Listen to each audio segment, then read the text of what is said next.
It's more relevant than ever. As we know, today, half of the children born in the United States are non-white. And that's growing. Then that will only grow as the country becomes majority minority by 2040, 2050, depends on whose numbers you believe. That means that the voices of people of color and the voices of African Americans who have led the crusade are even more important. But journalistically, that's not always reflected in the newspapers, in the television screens, online. What you see the media report about America doesn't reflect America. And it's our jobs as journalists first to tell a complete, whole, and accurate story.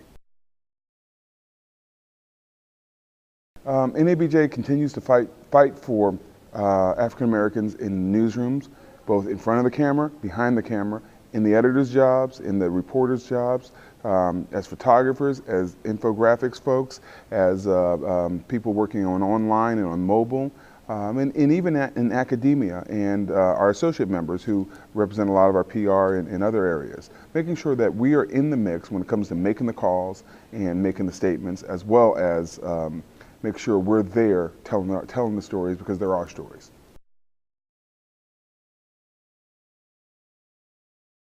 It gave me, first of all, the ability to help represent our 5,000, at that time it was close to 6,000 members, and hearing from the young student in Chattanooga, or the founder in Louisville, the lone voice in Portland, Oregon, or the editor fighting the fight at the Washington Post. I knew that I had to do right by them, and that was an enormous responsibility, and I hope I did it well. Also, the ability to fight for the values that matter to NABJ about accuracy and fairness, and fighting for free speech, but with responsibility. So during my term, I led the charge to get rid of Don Imus when he said that nappy-headed phrase.